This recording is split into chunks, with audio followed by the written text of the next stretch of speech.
It's very difficult, of course, to know when stocks hit a bottom. This massive decline has set off an intense debate, with some saying it is time to buy, while others are arguing it is too early. Joining us now is Maneesh Deshpande. He is head of equity strategy at Barclays, and CNBC contributor Michael Farr from Farr Miller in Washington, live joining us from Florida tonight. Gentlemen, welcome, and Steve, welcome to you again as well.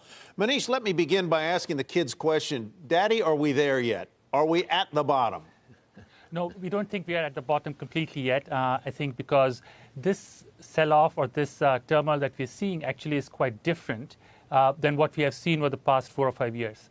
All of the other sell-offs that we have seen have been actually policy-driven, policy mistakes or some actions that have been taken, take Brexit, fears of the Fed tightening too quickly and so forth. This one is a truly exogenous shock. And we think policy will help, but cannot completely solve all the problems. So to your point, one of the commentators just made, it is certainly true that Fed cutting would help financial assets to some extent, but it's not going to really help in the real economy. Michael, as we look at today's losses in the Dow, something like 357 points, but it took a 640-point rally in the last 15 minutes to blunt the loss and hold it at 357. Do you read anything into that 640-point rally, i.e. that might be a signal that a turn is forming in the market? No, Tyler, I don't. I'm sorry to be so blunt, but this feels like it is one of these things that's going to take a long while to develop. We are still seeing new information, right? Ernst & Young, or E&Y, I guess they are called now, has canceled their intercompany travel, and they've sent out advisories that their employees are supposed to stay away from crowds, even restaurants and bars where more than 10 or 12 people are gathered. So folks are still getting a message that we should start to cocoon, we should start to prepare. None of these things are good for the economy. What I saw today was some kind of a reflexive bounce up after the Federal Reserve told markets what markets have been used to hearing for the past few years, that we'll be there for you.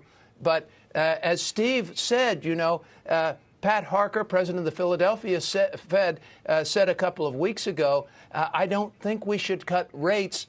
It's not going to do anything to solve a supply chain problem in Asia. So what good will it do? It makes the markets feel better. It doesn't change what's going on economically through this supply chain and how consumers in the U.S. are feeling about it. To that question, Steve, as interest rates on the 10-year bond or note goes down to 1.11% at the low today, what would a cut in interest rates do?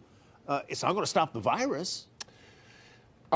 I think a way to think about this, first of all, is the market being in free fall. The market being in free fall, it's like creating its own storm. It creates its own economic outcomes. You could have a decline in the wealth effect. You could have its own weather system is a good way to think about it. Stanching that decline would be a big part of what and that's what an interest rate cut could do. Among other things.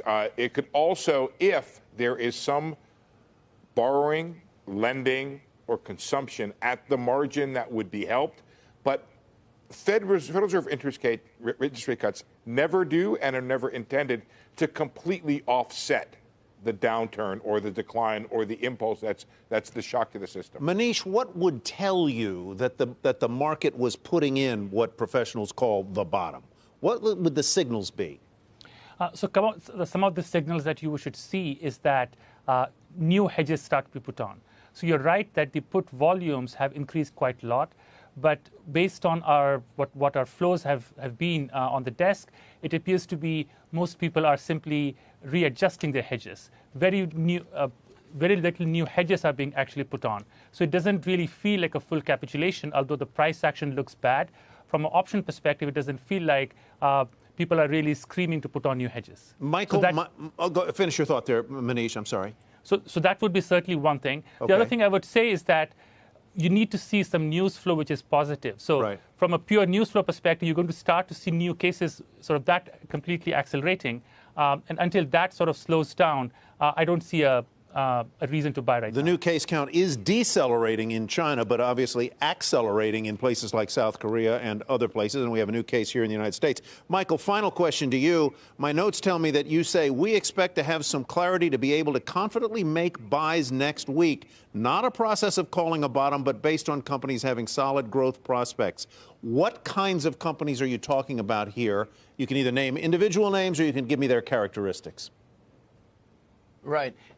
As I think we talked about earlier this week, Tyler, during these periods, you have to have an investment discipline. You have to tell yourself that if these companies come down, companies I like where because the fundamentals are good, come down 10 or 15%, I'm going to do some buying. That sort of discipline helps you avoid the emotional traps that will ruin you every time. So if you have money that hasn't been put to work, I think that names like Pepsi or Procter & Gamble, very defensive kind of names, solid balance sheets, decent dividends, you can begin to take some of those positions.